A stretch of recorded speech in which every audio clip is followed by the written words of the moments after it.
Hai, ketemu lagi dengan channel chemistry kita. Kali ini saya akan melanjutkan pembahasan bab gugus fungsi untuk bagian haloalkana, baik untuk tata nama dan reaksi yang ada pada haloalkana. Nah, untuk tata nama haloalkana atau alkil halida, di mana haloalkana di sini memiliki gugus X, X di sini nanti bisa diganti dengan unsur halogen, nah atau FCl, Br atau I. Rumus umum dari haloalkana adalah CnH2n plus 1x.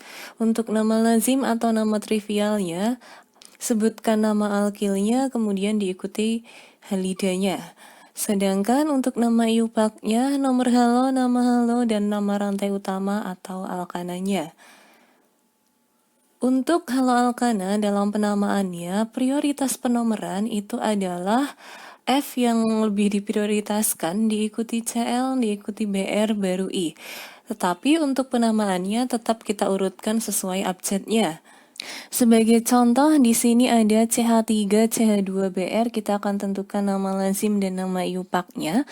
Nah, untuk nama lazim alkil halida, di sini kan jumlah C-nya 2, berarti nama alkilnya adalah etil, kemudian Br itu adalah bromo aslinya, kalau kita ubah menjadi halida, menjadi bromida.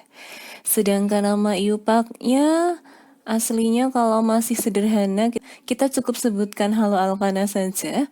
Jadi karena di sini jumlah C-nya hanya 2, saya tidak perlu memberi nomor halonya.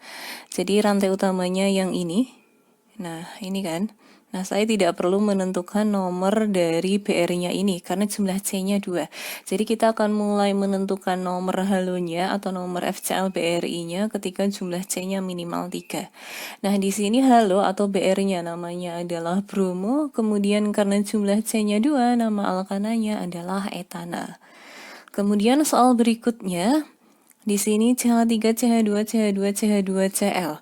Karena jumlah C-nya 4, nama alkilnya adalah butil, kemudian di sini ada Cl. Kalau kita ubah namanya menjadi halida, menjadi klorida. Sedangkan nama iupaknya, karena di sini jumlah C-nya ada 4, berarti kita perlu menomori halonya. Rantai utamanya ini. Kemudian di sini ini nomor 1, nomor 2, nomor 3, dan yang terakhir nomor 4. Oke. Halo atau Cl-nya di sini terikat pada C nomor 1. Kemudian berarti 1 kloro, karena rantainya ada 4, namanya adalah butana. Selanjutnya kita akan latihan penamaan untuk haloalkana. Ini yang saya cantumkan di dalam kotak ini yang nama iupaknya. Nah, yang pertama kita akan tentukan nama lazim dan nama iupaknya. Untuk nama lazimnya alkil halida. Di sini jumlah C-nya ada 3. Oke, di sini ada 3. Namanya harusnya adalah propil, tapi ini berstruktur. Struktur apa? Ini kan membentuk struktur siku ya. Jadi si CH3 dan F yang ini kan bisa saya bolak-balik nih posisinya. Sehingga dia membentuk siku. Nah, kalau siku berarti ini namanya adalah struktur iso. Berarti isopropil, kemudian karena di sini halonya adalah F, namanya adalah fluorida. Sedangkan nama iupaknya kita tentukan rantai utamanya. Ini rantai utamanya yang lurus. Penomorannya berarti ini bisa dari kiri kanan karena sama saja. Misal dari kiri di sini 1, 2, kemudian di sini 3. Nah, F-nya atau halonya di sini terikat pada C nomor 2, berarti namanya adalah 2 fluoro, karena rantainya ada 3, berarti namanya adalah propana. Kemudian soal berikutnya kita tentukan nama iupaknya saja. Rantai utamanya di sini yang lurus. Lurus bisa, belok bisa, tidak ada masalah.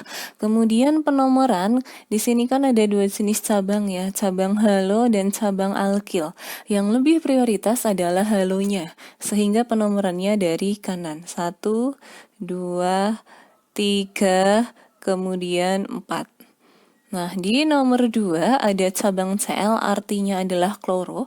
Kloro walaupun penulisannya menggunakan K, tapi Inggrisnya aslinya adalah C atau cloro.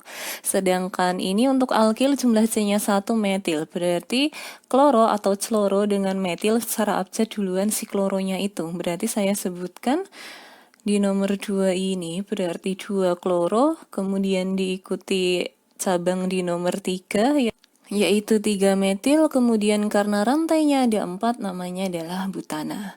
Soal berikutnya di sini kita tentukan nama IUPAC, berarti rantai utamanya yang mengandung CH-nya ada 2 ini. Oke, hati-hati dengan penomoran. Penomoran tadi aturannya prioritasnya F dulu, baru CL, baru BR, baru I. Berarti penomorannya di sini F yang lebih prioritas, yang nomor 1 di kiri, ini yang di kanan nomor 2. Oke, kita namakan sesuai urutan abjad. F itu ada F berarti namanya fluoro, BR itu bromo, dan CL kloro. Yang lebih duluan abjadnya adalah bromo, berarti saya sebutkan di nomor 2 ada 2 bromo. Kemudian kloro dulu ya, karena acuan kita Inggrisnya menggunakan C, celoro. Berarti di sini nomor 2 juga ada kloro, 2 kloro. Kemudian di nomor 1 ini F-nya ada 3 kali ya, F atas, F kiri, dan F bawah. Berarti 1,1,1, F-nya ada 3, berarti trifluoro. Rantainya ada 2, namanya adalah etana. Kemudian soal terakhir, di sini strukturnya agak rumit. Kita tentukan rantai utamanya saja. Rantai utamanya di sini yang lurus ya. Oke, kemudian penomoran prioritasnya adalah yang F dulu. Berarti nomor 1 di kiri, 1, 2, ini nomor 3, 4, dan 5. Oke, kita tinggal namakan saja. Kita cari yang abjadnya lebih duluan. F fluoro, I iodo, Cl kloro, Br bromo, ada alkil, jumlah C1 metil. Berarti yang lebih awal abjadnya adalah bromo, ada di nomor 4 dan nomor 5, berarti 4,5 di bromo, karena bromonya ada 2. Kemudian Cl ya, berarti Cl ada di nomor 3 dan di nomor 5, berarti 3,5 di kloro. Setelah kloro berarti fluoro dulu. Ada di nomor 1 dan di nomor 2, berarti 1,2 di fluoro. Kemudian iodo, iodonya ada di nomor 3, berarti 3 iodo. Baru metil, metil ada di nomor 4, berarti 4 metil. Rantainya ada 5, namanya adalah pentana. Nah, kurang lebih seperti itu untuk penamaan dari haloalkana atau alkil halida. Selanjutnya kita ke reaksi pada haloalkana. Ada 2 reaksi. Yang pertama adalah reaksi substitusi. Jadi kalau ada haloalkana ditambah dengan suatu basa kuat akan menghasilkan suatu alkanol atau alkohol dengan suatu garam. Jadi di sini contohnya ada C2H5Cl ditambah dengan basa KOH. Nanti konsepnya bagaimana? Jadi nanti C2H5 ini akan berikatan dengan OH, membentuk C2H5OH. Kemudian garamnya dari K di KOH dan dari Cl di C2H5 membentuk KCl. Kemudian yang kedua ada reaksi eliminasi. Jadi sebagai contoh di sini untuk reaksi eliminasi saya punya senyawa CH3, CHF, CH2F, atau yang saya tulis dengan penulisan lain CH3, CHF ke atas, kemudian CH2F ke atas lagi. Yang namanya reaksi eliminasi ini pengubahan dari ikatan tunggal menjadi ikatan rangkap di sini. Jadi nanti di sini F yang saya beri kotak ini nanti dia akan lepas. Jadi nanti akan ada ikatan ke dalam sini karena F-nya lepas, membentuk ikatan rangkap antara CH dan CH2-nya. F yang lepas tadi akan membentuk F2. Selanjutnya untuk sifat haloalkana, yang pertama mempunyai titik didih yang lebih tinggi daripada alkana asalnya. Kemudian pada suhu rendah berwujud gas, pada suhu sedang dan suhu tinggi itu berwujud cair.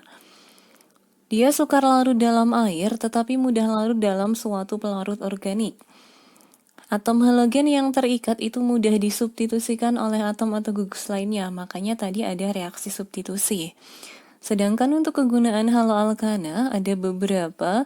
Untuk tetraklorometana atau CCl4 itu digunakan sebagai pelarut nonpolar, sedangkan klorofom atau CHCl3 itu digunakan sebagai anestesi atau obat bius. Tetapi klorofom ini dapat menyebabkan kerusakan hati sehingga sekarang tidak digunakan lagi. Sebagai gantinya sekarang digunakan halotan atau 2 bromo, 2 kloro, 1,1,1 trifluoroetana atau atau CF3CHClBr. Kemudian ada kloroetana atau C25Cl, ini digunakan sebagai bahan anestesi lokal. Yang keempat ada iodoform atau CHI3, ini digunakan sebagai antiseptik. Kemudian ada bromoklorodifluorometana atau BCF, bisa juga CF2ClBr atau CCl4, ini digunakan untuk pemadam api. Ada freon atau klorofluorokarbon yang biasa disingkat dengan CFC, atau bisa CCl3F atau CCl2F2, ini digunakan sebagai pendingin dan gas dorong pada aerosol. Yang terakhir ada diklorodifenyl trichloroetana atau yang disingkat dengan DDT, ini digunakan sebagai insektisida. Oke, cukup sekian untuk pembahasan dari Halo Alkana. Jika ada yang mau ditanyakan, silahkan ditanyakan. See you.